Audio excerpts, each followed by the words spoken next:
Aviation enthusiasts fawn and gawk over the technology and marketing from Airbus, Boeing, and all the major airlines. We always seem to put these groups on a pedestal and deify them because the planes are so shiny. Now, don't get me wrong, the technology is quite impressive and there is a lot to appreciate about modern commercial aviation. In fact, my favorite plane overall is the Boeing 777. I've considered myself a Delta fanboy for a very long time, but I've also recently developed a taste for JetBlue and Southwest. But we must be honest about the state of the airline industry and make it better. How do we do that? Well, it's more within our reach than one might believe. Stick around to find out.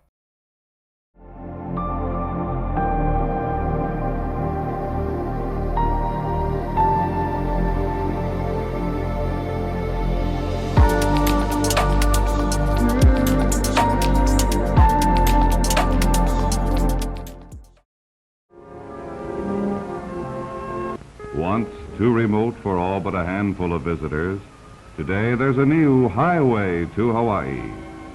United Airlines Mainline Airway, which brings these magic islands as close as your next-door neighbor. From 75 mainland cities, United's DC-6 mainliners converge on California, the real starting point of your Hawaiian holiday. Aviation, a marvel of transportation once reserved for the most powerful and privileged among us, has become ubiquitous for regular people. From legacy to budget carriers, major improvements for safety and systems in airports navigation and route planning, it's no wonder why it has so many enthusiasts and nerds like me. When I was a kid, the airport was like Disney World for me. I remember going to Atlanta's airport and it was like going to a big airplane zoo.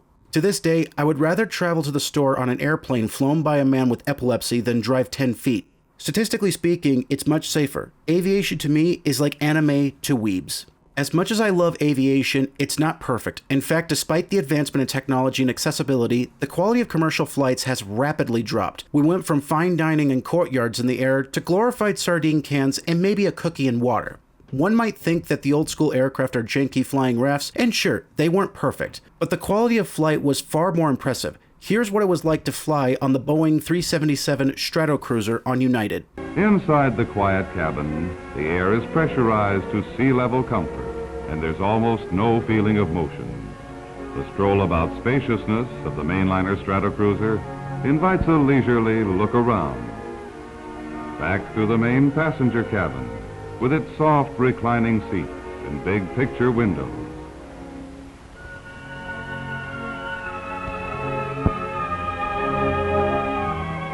Amidships, you pause for a glimpse into the compact galley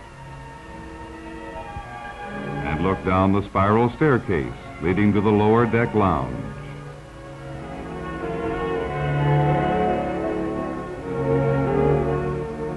Almost before you realize it, mealtime has arrived. From their storage chests come chilled salads, hot entrees, and frozen desserts.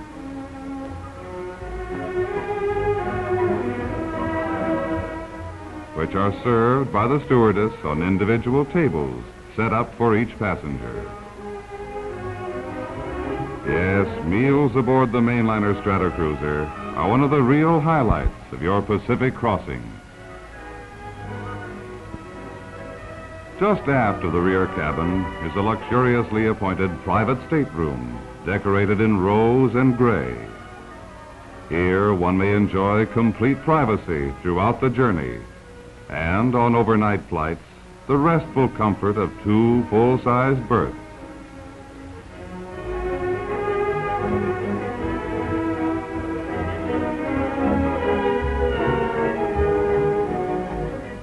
The Hawaiian Lounge downstairs on the lower deck is one of the most popular spots aboard the Stratocruiser.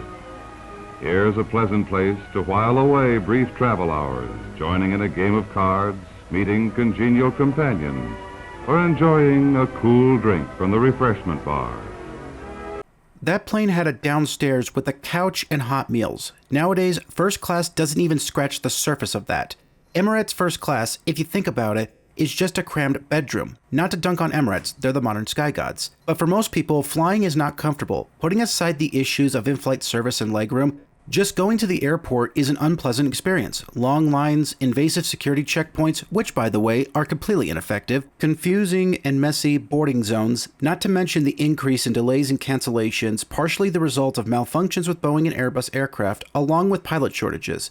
Long story short, aviation has had better days. The issues with modern passenger travel, along with the Boeing 737 MAX and the A320neo, got me interested in other manufacturers like Gulfstream, Bombardier, Embraer, and Dassault. Some of my favorites are the Gulfstream G700, the Bombardier Global 7500, and the Falcon 10X. While they aren't perfect, they're certainly making advancements in the designs. The G700 can fly up to 7,750 nautical miles, a top speed of Mach 0.85, and a maximum cruise height of 51,000 feet. Its wingspan is 103 feet and over 109 feet in length. For context, the CRJ-900 has a wingspan of 87 feet and over 118 feet in length, a top speed of Mach 0.82, and a maximum range of 1,500 nautical miles. In other words, small plane, big range. That, of course, is just the specs. The quality of the cabin is something out of a cartoon. These airplanes have full living spaces, kitchens, and entertainment spaces, automatic window shades, daylight cycle, in-cabin lighting, and minimalistic, streamlined glass cockpits. Imagine if you made an amphibious yacht. That's just one of the many aircraft certified to fly. I can make an entire series on the specs and amenities of these aircraft. But of course, it's not just the airplanes. What about the airport experience? Well, it's simple and seamless and way less invasive. For the most part, it's a bus stop for billionaires. Of course, hearing that, we all think, it's so far out of my reach, corporations are bad, blah, blah. Yes, it is still a privilege for the wealthy. However, there is a reason to be optimistic. In the last couple of years, there's been a rise in semi-private airlines. Some of the prominent ones are Boutique Air, JSX, and Aero. These airlines operate as a Part 135 airline, which, in simple terms, allows them to bypass specific requirements and are exempt from a small handful of regulations. This allows an airline like JSX to not only function alongside of corporate jets, but also not requiring TSA security. I recently got the chance to fly on JSX. I plan to discuss it in depth in another video. But long story short, it wasn't Gulfstream level luxury, but the service and boarding process was the best in my entire life. In fact, the airline recommends arriving 15 minutes before departure, which is way early as it is. But I got there with less than 10 minutes before departure. And not only did I make it, but I had time to spare. I don't care what people say. If Spirit did things that way, I would look like I have jaundice from the amount of yellow paint I'd have on my skin from the amount of flying I would do. That's only one example that I've gotten to see for myself. The others I plan on flying at some point are Aero and Boutique Air. I'm really looking forward to taking them because their in-cabin experience is much more akin to a private jet. While these airlines have a long way to go, not only are they expanding, but they're rising in popularity. There is definitely a market for it, and at least some wealthy people are willing to put their money where the mouth of the traveling public is. The infrastructure is being developed, and the public is becoming more aware of the TSA issues and speaking out against the status quo. While I've only begun to scratch the surface of the options that travelers have, I believe that the growth of Part 135s are a good sign. There's also options for private jet travel that are within reach, but there's a lot of math and research involved with it, so I'll be covering that in another video. Until then, do your own research and consider taking one of these hop-on airlines and possibly write to your congressman. Until we meet again, thank you for watching, be sure to subscribe to the channel, leave a like, and I'll see you in the next video.